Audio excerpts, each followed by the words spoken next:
Kumusta mga ka-idol? Monetize na ba ang tanan? Mga ka-idol, siguruhan nga na monetize na mga ka-idol.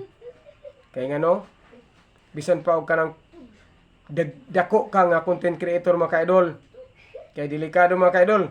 Karon ra ba August 31 mga ka-idol.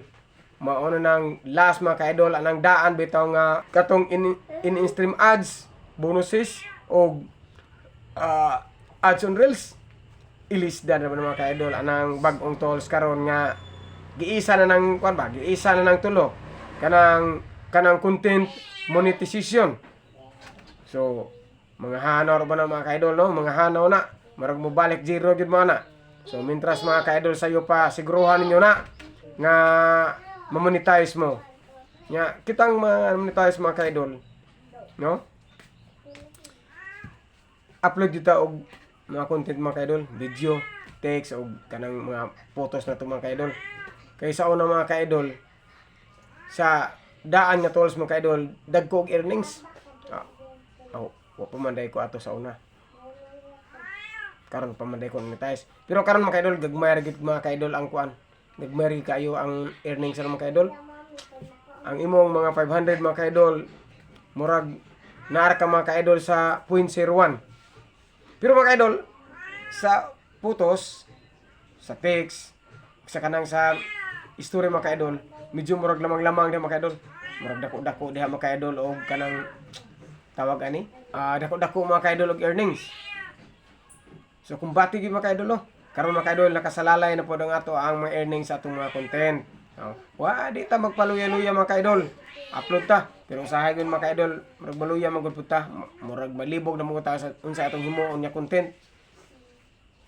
Pero diskarte mga ka-idol, kanang pagkaon din nato, pwede nato ni content mga ka-idol. No?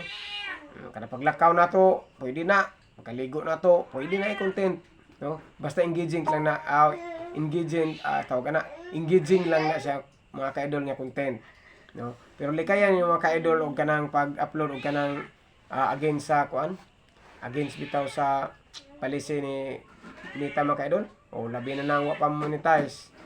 No, kanang bag-o pa bitaw nga mga content creator.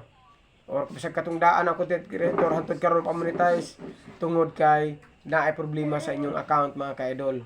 No? Limpyuhin gina ninyo, ako nagibalik-balik na pag-ingon ba.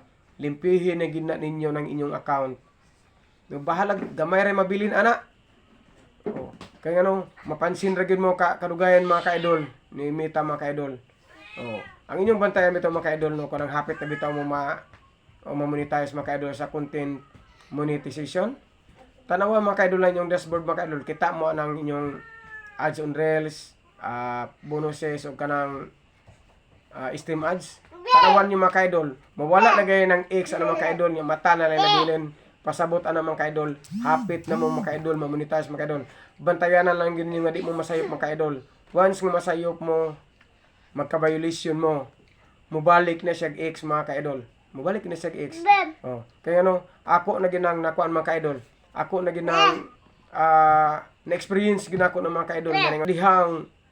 Sa dihang nasayop na buko mga ka-idol, nibalik ang X mga ka-idol. Isa ka buwan mga ka-idol, kapin man siguro to, adisir na pagko na pasaylo ni Meta og balik.